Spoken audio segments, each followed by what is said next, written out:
Hey everyone, and welcome back for another deep dive. Today we're going to be getting into something really interesting. It's been making a lot of headlines lately, the Corporate Equality Index, or the CEI for short. Right, the CEI. You've probably seen companies saying they're ditching it, but what does that actually mean? So that's what we're going to unpack today in this deep dive. What is this index? Why should we care?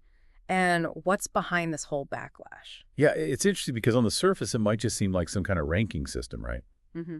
But it gets at something much deeper, I think. This is really about how companies show they value their LGBTQ employees and whether that translates into actual change within the company. Totally. Because imagine you're looking for a job, right? And you want to work somewhere that's actually inclusive. Wouldn't it be great to have something that tells you more than just, oh, they slapped a rainbow logo on their website during Pride Month. Exactly. And that's where the CEI comes in. The Human Rights Campaign first launched this index back in 2002 to address that very issue. Now, back then, only 13 companies scored perfectly. Yeah, it's important to remember the context of 2002 in the U.S. I mean, don't ask, don't tell, was still in effect. Same-sex marriage was nowhere near being legalized nationwide. So just advocating for basic workplace protections for LGBTQ people, that was a really big deal. It's amazing to think how much has changed even since then. And as society has changed, so has the CEI right. It's no longer just about not discriminating against LGBTQ employees. Like now, for instance, they look at whether companies offer trans-inclusive healthcare benefits, which would have been unheard of back in 2002. And they've also added criteria on things like supplier diversity programs, which encourage companies to work with businesses owned by LGBTQ people. Right. It's about recognizing that real inclusion goes way beyond just saying you don't discriminate.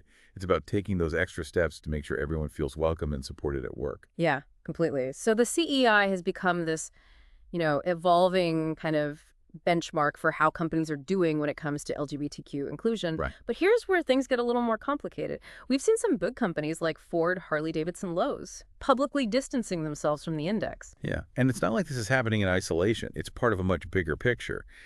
This pushback against DEI efforts in general diversity, equity, and inclusion. Right. It feels like DEI is kind of this hot button issue everywhere right now. So what's going on? Why are people so resistant to it? Well, the Supreme Court's decision on affirmative action earlier this year, that definitely had a ripple effect. It's kind of emboldened some of these conservative groups to challenge DEI initiatives. They're arguing that these programs are actually discriminatory. Which is interesting because the intention behind DEI and how it's being perceived, they seem to be kind of at odds. Yeah, totally. And that disconnect is really what's fueling this whole debate. One of the articles we were looking at actually quoted someone who's opposed to DEI as saying something like, we shouldn't be putting people into these different groups. Trying to fix past wrongs by giving one group special treatment is only going to hurt other groups, or something to that effect. Yeah, that really stood out to me too, because it feels like this underlying assumption that DEI is a zero-sum game.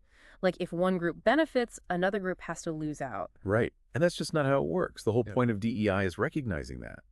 Because of historical and systemic barriers, not everyone starts on a level playing field. So for example, we know that LGBTQ individuals are statistically less likely to reach those top leadership roles in companies, even when you factor in things like experience and education.